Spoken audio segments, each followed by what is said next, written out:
जिंदगी के आईने में सभी श्रोताओं को असीम सक्सेना का नमस्कार। जिंदगी सांसों की सरगम पर एहसासों की रवानी, कुछ पाने कुछ खोने की कहानी। समय इंसान को बहुत कुछ देता है, बहुत कुछ हाथों से फिसल भी जाता है। जिंदगी में एक वक्त ऐसा भी आता है जब हम कुछ पल ठहरते हैं, जिंदगी के आईने में बीते हुए लम्हों को निहारने की कोशिश करते हैं। ऐसे में लबों पर कभी मुस्कुराहट थिरकती है तो कभी आंखों की कोर से आंसू भी झांकते हैं। ये आईने से अकेले में गुफ्तगू क्या है,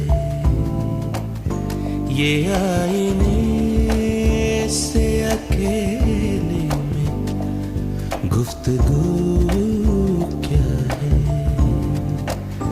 जो मैं नहीं हूँ तो फिर तेरे रूबरू क्या है, ये आईने से अकेले में गुफ्तगू क्या है। श्रोताओं, कार्यक्रम में आज हमारे साथ हैं एक ऐसे व्यक्तित्व जिनकी उल्लेखनीय क्षमताओं को राष्ट्रीय स्तर पर पहचान मिली, सम्मान मिला और आज भी पूरी सक्रियता के साथ वो कार्यक्षेत्र में जुटे हुए हैं। हमारे साथ हैं पद्मश्री श्री सुशील सहाय जी। कार्यक्रम में आपका हम स्वागत करते हैं। सुशील जी, धन्यवाद। आपको सबसे पहले उस पुरस्कार के लिए हम नमन करते हैं जो कि इस क्षेत्र के लिए पहला पद्म पुरस्कार है। पद्मश्री पुरस्कार से आपको अलंकृत किया गया। कब, कौन से सन में ये सम्मान आपको प्राप्त हुआ? ये सम्मान मुझको 2005 में प्राप्त हुआ। रामपुर के आप शायद इकलौते पद्मश्री से सम्मानित होने वाले व्यक्ति मुझको सम्मान तो मेरा गांव जहाँ खेती है, ग्राम नगलिया जट जी, वहाँ के उससे दिया गया, जिला मुरादाबाद में। मगर मैं रामपुर में भी रहता हूँ तो एक ही बात है, जी जी। यहाँ भी मिला वहाँ। तो ऐसी कौन सी उपलब्धि थी जिसके लिए आपको ये अलंकरण प्राप्त हुआ? मैं दरअसल मैंने पढ़ाई सन 66-67 में समाप्त कर दी थी। अच्छा। लॉ ग्रेजुएशन किया था लखनऊ यूनिवर्सिटी से जी। उसके बाद मेरा परिवार खेती करता था तो मैं खेती में मेरी दिलचस्पी बहुत ज़्यादा थी और लघु और सीमांत कृषकों की उन्नति के लिए मेरा रुझान था, क्योंकि मैं ग्रामीण विकास करना चाहता था और ग्रामीण विकास बगैर खेती के हम सोच ही नहीं सकते। तो लघु और सीमांत कृषकों के उत्थान के लिए करीब 46 वर्ष हो गए मुझे काम करते हुए। अब उसमें खास चीज़ जो मैंने देखी वो ये थी कि अब करीब 66 साल हो गए आज़ादी को, हम किसान के खेत पर अच्छा बीज और पानी नहीं पहुंचा पाए। ये दो मुख्य समस्याएं हैं। तो एक तो बीज पर मैंने ध्यान दिया, तो बीज में ईश्वर की कृपा थी, थोड़ा बहुत पैसा मैं कमा लेता था खेती से, तो उससे भी खरीद के देता हूँ और बाकी जहाँ जो संस्थाएं हैं उनको बताता हूँ कि वहाँ से आप ये वाला बीज लीजिए। तो सुशील जी, आपको ये जो पद्मश्री मिला है जी, ये कौन से उल्लेखनीय कार्य के लिए प्राप्त हुआ? ये इन जनरल तो मतलब हम तौर पर तो एक तरह कृषि क्षेत्र में ही कृषि प्राप्त क्षेत्र में प्राप्त हुआ। उसमें मैंने सन 88 में पंतनगर कृषि विद्यालय ने मुझको कुछ प्रजातियां दी थी, जी बाहर की, विदेश की और यहाँ की, कि इन पर आप एक्सपेरिमेंट करिए और फिर ये देखिए कि कौन सी यहाँ के लिए अच्छी है, मेंथा की प्रजाति। तो वो मैंने किया, कई साल किया और उसको डिस्टिलेशन करके और देखा तो उसमें एक प्रजाति जो थी वो रोग रहित और ज़्यादा तेल देने वाली थी। उसको बताया गया तो उन्होंने कहा ठीक है, ये आपके नाम से जी जी हम करेंगे प्रचारित, और इसको शिवालिक नाम मैंने दिया। जी जी। शिवालिक 88। तो वो उससे तेल भी बढ़ा और किसानों की आय भी बढ़ी, उत्पादन भी निश्चित रूप से बढ़ा। उत्पादन निश्चित रूप से बढ़ा। तो एक तो वो फैक्टर था जो उससे ये हुआ कि जो चाइना और ब्राज़ील ये मेन एक्सपोर्टर्स थे, इनके यहाँ उत्पादन होता था और ये दुनिया भर में मेंथॉल बेचते थे। हमारे लघु और सीमांत कृषकों ने, क्योंकि वो खुद अपने हाथ से काम करते हैं, इस क्रॉप को अडॉप्ट किया और उसके बाद आज देश जो है वो इम्पोर्टर से एक्सपोर्टर बन गया जी। और आज के दिन करीब 4,000 करोड़ का एक्सपोर्ट होता है, जिसमें मुख्य रूप से रामपुर है। मेहनता के क्षेत्र में रामपुर का जी, जी। बहुत बड़ा योगदान है पूरे देश की अगर बात और की जाए। फिर कृषि विश्वविद्यालय पंतनगर जी की देखरेख में मैंने एक प्रयोगशाला लगाई और उसमें मशरूम का स्पॉन पैदा किया। ये प्रयोगशाला आपने रामपुर में ही जी लगाई? हाँ। जी तो वो अच्छी क्वालिटी का स्पॉन बनता था, तो उससे मशरूम उगाने में बीमारी नहीं होती थी। तो हरियाणा में काफ़ी लोग उगाते थे, जी तो अच्छा स्पॉन नहीं मिलता था। स्पॉन मतलब बीज मशरूम का, तो वो वहाँ तक भी जाता था। हरियाणा में यहाँ भी प्रचलित हुआ, तो वो झोपड़ी में किसान करते थे, अब भी करते हैं। तो वो भी एक चीज़ थी और एक जनरल बात भी थी। आप महामहिम राष्ट्रपति के समक्ष जी। अलंकरण लेने जब गए जी, तो दिल में क्या जज्बात आ रहे थे, क्या भावनाएं आ रही थीं और क्या चल रहा था दिमाग में उस वक्त? देखिए बड़ा अच्छा लग रहा था और मैं राष्ट्रपति जी के पास गया, डॉक्टर कलाम साहब थे राष्ट्रपति, तो उन्होंने ये कहा भी कि you have done great job for the country, तो बड़ा अच्छा लगा। राष्ट्रीय सम्मान था, जी। तो अच्छा लगा। और पुरस्कार प्राप्ति के बाद क्या प्रतिक्रिया रही आपके घर परिवार की? आज सभी खुश थे जी। और हमारे किसान लोग भी खुश थे। खेती से आपको बहुत लगाव है, जी, ये लगाव क्यों? कई क्षेत्र देखिए थे, कहीं भी जा खेती मेरा शौक है। आप अगर जिस चीज का आपको शौक हो उसको तो अगर बचपन आप से ही खेती के प्रति जी रुझान जी था? जी मुझे बचपन से ही खेती का शौक था। तो जिस चीज का शौक हो उसको आप करेंगे जी जी। तो आपको कभी बोझ नहीं लगेगा। हम्म। तो मैं 46 वर्ष हो गए, तो मैं दूसरे कृषकों के खेत में जाकर और बातचीत करके इसको बढ़ावा देता हूँ। और मैंने अपने जीवन में खेती आगे जो कुछ भी सीखी, जो कुछ भी उस बारे में सीखा, वो किसान से ही सीखा। तो किसान के पास बैठे, उससे बात की, तो नई बात पता लगी कि ये सब, मैंने कहा भाई ये खेत तो अच्छा है, तुम्हारी खेती इसमें अच्छी चल रही है, क्या क्या किया? तो कोई बात बताता था जो नई है, तो वो मैं दूसरे किसान को बता देता था। एक माध्यम बन गए आप, जी, जो जी। अच्छी बातें खेती से संबंधित थी, हाँ। उपयोगी बातें थी, बात उनका ये प्रचार और प्रसार जीवन किया में आपने। सीखना जरूरी है, जी। और जो जीवन भर सीखता रहेगा, ये अहंकार पैदा होना कि नहीं, तो सरल रहे आदमी और सीखता रहे। सुशील जी, आपको आपके बचपन की तरफ ले जाना चाहूंगा। जी, जी। बताइए कहाँ जन्म हुआ, कैसा पारिवारिक परिवेश था, किस तरह का माहौल था? मैं बिलारी में जन्म हुआ मेरा सन 44 में, अच्छा। और मैं एक जिम्मेदार परिवार से था। मगर हमारे दादा जो थे उन्होंने जिम्मेदारी की जगह खेती करना पसंद किया, तो उन्होंने जिम्मेदारी की ज़मीन में सब में खेती करी, और उसी तरह हमारे पिताजी ने करी। और फिर जो भी ज़मीन थी बच गई, सीलिंग में निकल जाती हैं, तो उसमें हम करते हैं। और बाकी मेरा मेन तो यही है कि जो लघु सीमांत कृषक हैं उनका उत्थान में मैं लगा रहता हूँ। आपने क्या महसूस किया फील्ड में? आपने बहुत सारे किसानों से बात भी की, आप जाते भी हैं किसानों के पास, जी। जो पारंपरिक रूप से खेती करने के आदी हैं, अभी उन्होंने नई तकनीक को अडॉप्ट नहीं किया है, कुछ परहेज करते हैं, तो क्या क्या मुख्य समस्याएं उनके सामने हैं इस दौर में? मुख्य समस्या जो किसान के साथ होती है, 81-82% लघु और सीमांत कृषक हैं। जी। तो उनकी अधिक से अधिक 2.5 एकड़ तक की जमीन होती है, 1 एकड़, आधा एकड़, 2 एकड़, 2.5 एकड़ ये होती है। तो इस देश में हमारे करीब 82% लघु और सीमांत कृषक हैं। जी। अब कृषि में समस्या ये होती है कि जब हम जाते हैं और बातचीत करते हैं, तो किसी की बेटी की शादी होनी है, कोई बीमार है, तो ये सब बातें देखकर और कौन सी क्रॉप लगाए वो ये देखना पड़ता है कि उसने कहा साहब मेरी 6 महीने बाद लड़की की शादी है, अब कोई रिस्की क्रॉप तो लगा नहीं सकता। जी जी। तो उसको बताएंगे कि भाई गर्मियों में तुम शादी करोगे तो इसमें ऐसा करो कि लाई की खेती कर लो, तो उससे आय हो जाएगी, वो लाई की खेती फेल नहीं होगी। और थोड़ा सा बीज लगता है, एक 2-3 मुट्ठी बीज लगेगा। तो बड़ा उस- संतोष मिलता होगा जी। सुशील जी, जब आप एक किसान की खेती की प्लानिंग के साथ साथ उसकी लाइफ की भी प्लानिंग करते हैं। नहीं वो तो आवश्यक है, नहीं तो वो कर ही नहीं पाएगा। ये देखना तो बहुत ज़रूरी है कि उसके पास बैठ के कि उसकी समस्या क्या है। खाली कर्ज दे देने से कुछ नहीं होता। किसान कर्ज नहीं चाहता, किसान केवल ये चाहता है कि उसकी खेती अच्छी हो और वो अच्छे दाम पर बिक जाए।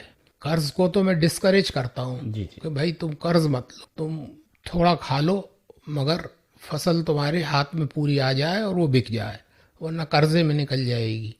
लेते हैं, लेना पड़ जाता है, बाकी वो चीज़ अच्छी नहीं है। और दूसरी ये भी बताना पड़ता है कि तुम्हारे घर में तुम्हारी पत्नी कितना काम देख लेंगी, जी जी।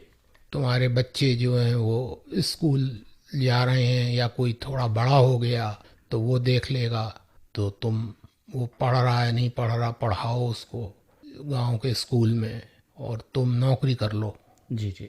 कस्बे में पास के। तो नौकरी से आय हो जाएगी और खेती से आय हो जाएगी। तो खेती को मतलब इतनी कम जमीन होने पर कई तरह की समस्याएं होती हैं जिनको साथ में लेकर चलना पड़ता है। अगर इसी प्रकार कह दिया जाए तो गए और बता के आ गए तो उससे कुछ होने वाला नहीं है। हर एक की अलग अलग समस्या होती है। किसी का घर चूर रहा है, उन्होंने कहा साहब मैं एक कमरा बनाना चाह रहा हूँ, तो उसमें 15-20 हज़ार रुपये लगेंगे छत डालने में पक्की।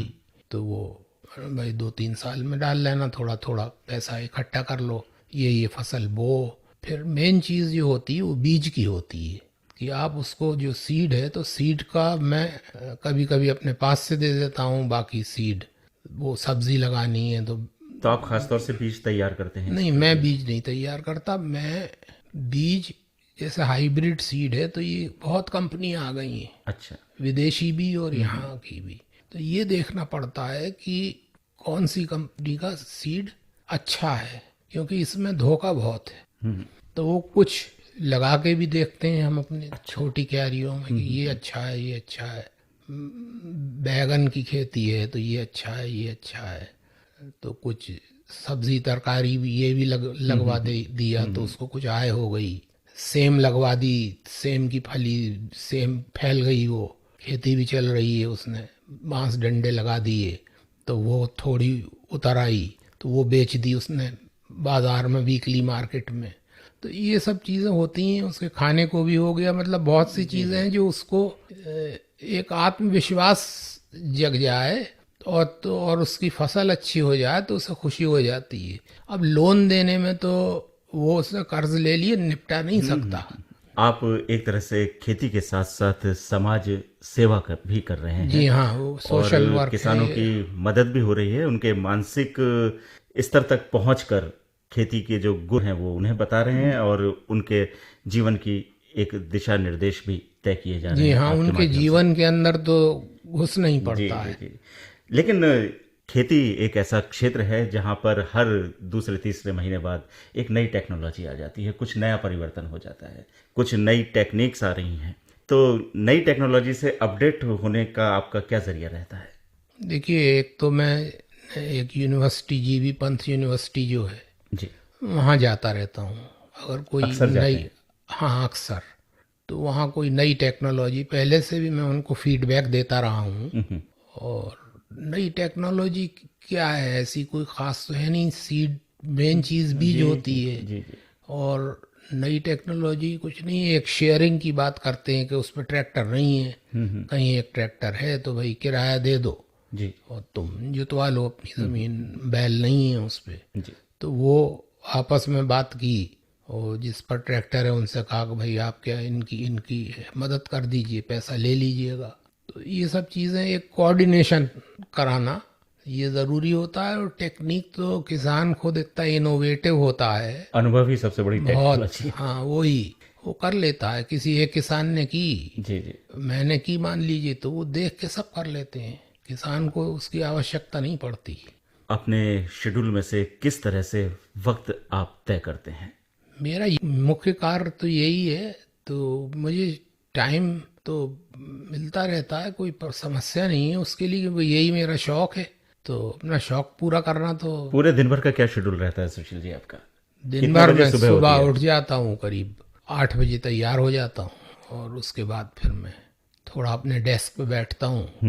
कहीं फ़ोन वगैरह करना है वो किया, कुछ जो काम है वो किए, जो भी एक आदमी के होते हैं, या जहाँ आप काम में हैं, जो भी काम है वो निबट जाते हैं 12-1 बजे तक, जब आपको सब मालूम है। तो उसके बाद फ्री हैं बस इसी काम में। एग्रीकल्चर के संबंधित पुस्तकें भी पढ़ लेते हैं, और बाकी और जान पहचान के लोग हैं उनसे पूछ लेते हैं कि ये क्या क्या हो रहा है, क्या क्या है। और इंटरनेट पे भी चले जाते हैं, वो देख लेते हैं क्या उसमें कुछ काम की चीज़ मिल जाती हैं, ज़्यादातर बेकार होती हैं। तो इंटरनेट से बड़ा फ़ायदा हो गया है।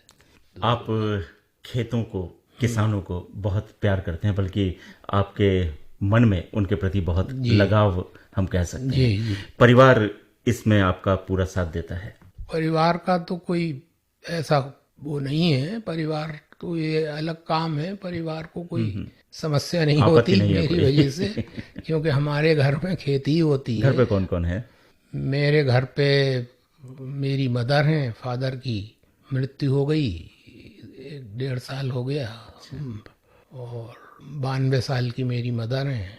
मेरी पत्नी हैं, 2 बेटियां हैं, उनकी शादी हो चुकी, और एक छोटा भाई है, उसकी पत्नी है। तो पूरा परिवार खेती से ही जुड़ा हुआ है, कह सकते हाँ, हैं। खेती से जुड़ा हुआ है। हम लोगों की मेन आय खेती ही है, और कोई आय ऐसी नहीं है। और मेरा शौक ये है, इसलिए मेरा टाइम अब ऐसा है ना, जनरेशन चेंज हो गई। अब हमारे साथ के किसान जो हैं वो रिटायर हो गए, जी जी। तो उनके बच्चे जो हैं, समस्या ये एक जगह पड़ गई, जो काम मेरा थोड़ा वो हो गया कम, जिसको कहते हैं यंग जनरेशन जो है किसान की, वो एक तो खेती करना नहीं चाहती। दूसरी चीज़ ये है कि वो 2 एकड़ ज़मीन थी, 3 बेटे हुए, वो बट गई। अब वो मैंने बात जब करता हूँ तो कहता है, साहब बताओ हम क्या करें इसमें, इतनी सी ज़मीन में। अब मुझे 150 रुपये रोज़ कमा लूँगा मैं, जी। इतना तो इसमें आएगा नहीं। तो मैंने कहा भाई तुम फिर ऐसा करो कि इसमें पॉपुलर के पेड़ लगा दो, और उसके बीच में गेहूं हो जाएगा खाने के लिए तुम्हारे। गेहूं बेच के धान खरीद लेना है, चावल, तो गेहूं चावल घर का हो जाएगा, और अपनी नौकरी करो। यही बताना पड़ता है, क्योंकि उसके जीवन में आप नए लड़कों को क्या कहिएगा, वो खेती, अब वो पानी नहीं फेरना चाहते खेत में। कुछ हेटी समझते हैं खेती करने में जो नई जनरेशन के युवा। हाँ, उसका रीज़न ये है ना कि हमारे जो अब जो नेता आए सब, उनके दिमाग में कृषि है ही नहीं। कृषि को जो महत्व देना चाहिए, जबकि आज भी मेरी जो समझ है वो ये कहती है कि देश की तरक्की खेती से ही होगी। आज देखिए आप, इकोनॉमी कहाँ जा रही है जी। और जो उद्योग जगत है वो बड़ी कम नौकरी देता है, जी।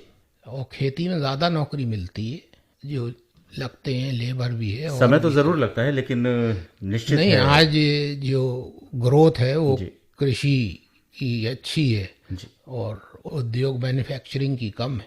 तो वो एक मुझे तो नोशनल सा लगता है, ये जो बड़े बड़े इमारतें बन रही हैं, फ्लैट बन रहे हैं, और उसमें जाके नौजवान रह रहे हैं, और रहने के बाद फिर वो EMI दे रहे हैं और दे नहीं पा रहे हैं, तो उनको दिमाग में टेंशन हो रही है। तो ये सब चीज़ें जो हैं वो देश के लिए अब ठीक नहीं है। आज इस स्थिति में पहुंच गए कि हम अगर कुछ कर ही नहीं पा रहे हैं। वो ठीक है कि हमारा देश नौजवान देश है, तो आगे बढ़ेगा, तरक्की होगी, इकनॉमी भी सुधरेगी, मगर ये नौबती क्यों आए? जी। अगर हम कृषि प्रधान बने रहें तो इतना सड़ता है अनाज, इतना किसान पैदा कर देता है, अगर उसको पानी मिल जाए और तो वो अच्छा बीज और पानी, तो आप उसको एक्सपोर्ट करिए, जी। उसे अच्छी कीमत दीजिए, इनपुट की कॉस्ट घटाइए और वो करिए। सुशील जी, क्या कृषि के सिलसिले में किसी सेमिनार या कहीं किसी प्रोग्राम में जाने का मौका मिला है? मैं सब गया तो हूँ, मगर मैं कोई बोलता नहीं हूँ। मैं इस मामले में बहुत शांत नेचर का हूँ, बस मैं सुन लेता हूँ। जी। लेकिन हमारे श्रोता जानना चाहेंगे कि सुशील जी के लिए क्या क्या खास ऐसे पल हैं, कौन कौन से ऐसे राज हैं जो उन्होंने अपने दिल में छिपाए हुए हैं? कोई नहीं, बड़ा बस सरल सी जिंदगी है, जी। कोई राज नहीं है, कोई बताने के लिए ऐसी चीज़ नहीं है, कि कोई महानता की ऐसी चीज़ नहीं है, बस एक सरल और शांत, उसके अलावा कुछ नहीं है। अपना काम करना जी। जिससे कि किसानों की तरक्की हो, उस गांव की तरक्की हो, देश की तरक्की हो, यही है। उसके अलावा दूसरे फील्ड में मैं हाथ पैर मारता ही नहीं। कभी फुर्सत के लम्हे आपको मिलते होंगे, तो कैसे उनको यूटिलाइज करते हैं? फुर्सत के लम्हों में आजकल टीवी आ गया है, रेडियो है हमारे पास, रेडियो सुनते हैं? रेडियो सुनते हैं। रेडियो में एक तो ये पता लगता है कि आपके जो गाने आते हैं जी जी। उसमें उससे पहले कौन कौन श्रोता सुनना चाहते हैं, अच्छा, तो उससे ये पता लगता है कि किस टाइप के लोग जुड़े हुए हैं। जुड़े हुए हैं। एक तो ये पता लगता है कि आप पूछते हैं क्या काम करते हैं, तो बोले साहब मैं दर्जी हूँ। तो ये सब चीज़ों से ज्ञान प्राप्त होता है कि किस किस टाइप के लोग जुड़े हुए हैं। जुड़े हुए हैं। क्योंकि रेडियो की कुछ अहमियत कम हो गई थी जी। ये टीवी के आने से। टीवी में मैं न्यूज़ देखता हूँ, न्यूज़ चैनल्स जितने भी हैं ये एक एंटरटेनमेंट का सोर्स है। क्योंकि इनकी न्यूज़ जो है वो टीआरपी पे डिपेंड हाँ करती है। टीआरपी पे डिपेंड करती है, बाजारीकरण हो गया जी है। जी जी।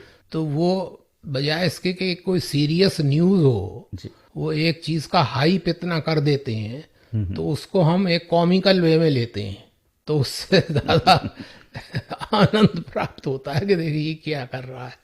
उनका जो एंकर बोलता है, डिबेट कराते हैं, तो अब एक वो जो एंकर जो करा रहा है वो ज़्यादा बोलता है, बाकी चार कम बोलते हैं, अगर आप टाइम देखिए तो। ये सब चीज़ें वो बड़ी एक कॉमिकल सा होता है, आप देखिए तो सीरियस बहुत कम होता है। अच्छा, म्यूजिक में दिलचस्पी है आपकी? हाँ, गाने सुनता हूँ मैं। किस तरह के गाने पसंद हैं? मुझे सब पुराने ही पसंद हैं, ये 70s तक के या 80s तक के।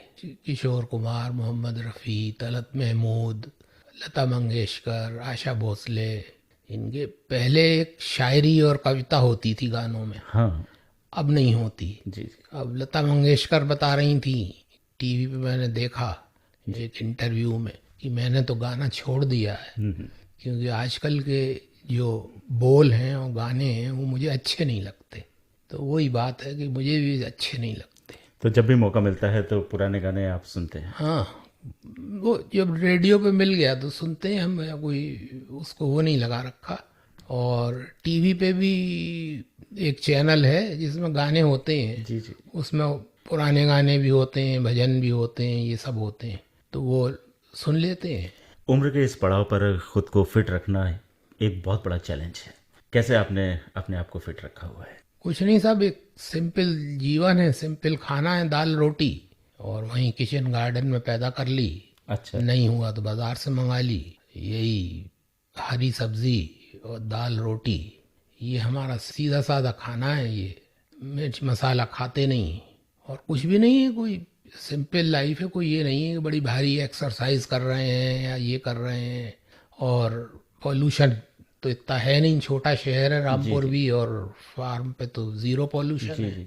क्योंकि मैंने सब आम के बाग लगा रखे हैं, उनके बीच में बिलारी में घर है पुराना, तो वहाँ भी रहते हैं। इस समय किसी खास प्रोजेक्ट पे आप काम कर रहे हो?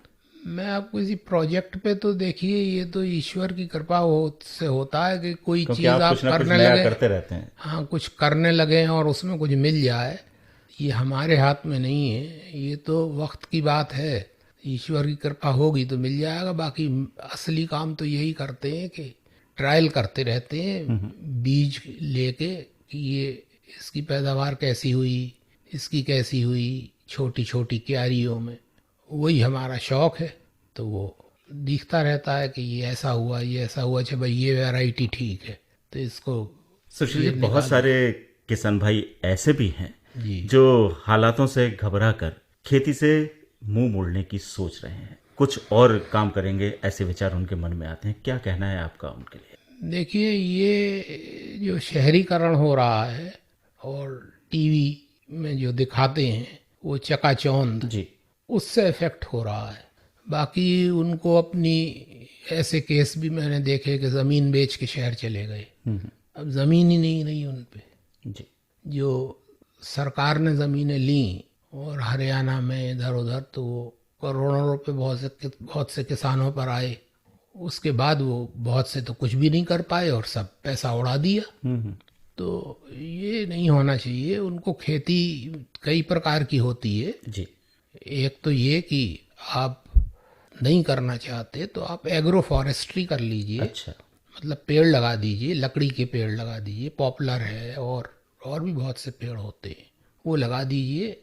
तो आप नहीं भी रहेंगे तो आपकी होती रहेगी। या ये जो गांव का आदमी है जो रह रहा है, कहीं नहीं जाएगा, उसके साथ कर लीजिए कि भाई ये जब पैदा होगी, लकड़ी बिकेगी तो इतने % तुम्हें मिल जाएगा और बाकी हमें दे देना और आप नौकरी पे चले जाइए। मगर अपनी ज़मीन बेच देना, ये मैं नहीं समझता उचित है। क्योंकि ये देख लेता है आदमी कि मेरे पास 10 एकड़ ज़मीन है तो इसमें 10 करोड़ रुपया आ रहा है।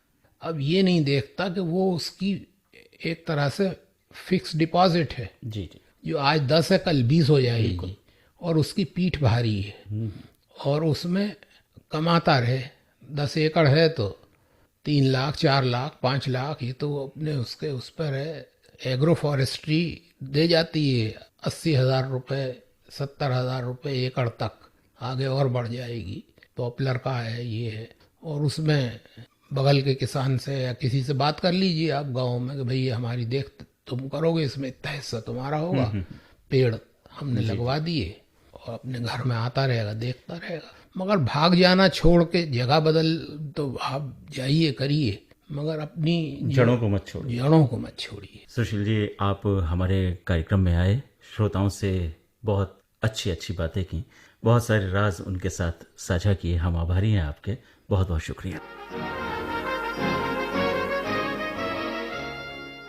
श्रोताओं, ये थी जिंदगी के आईने में कार्यक्रम की आज की कड़ी। अगले अंक में फिर हमारे साथ होगी एक और शख्सियत। तब तक के लिए असीम को आज्ञा दीजिए। नमस्कार। ये आईने से अकेले में गुफ्तगू क्या है, ये आईने से अकेले में गुफ्तगू क्या है। जो मैं नहीं हूँ तो फिर तेरे रूबरू क्या है। ये आईने से अकेले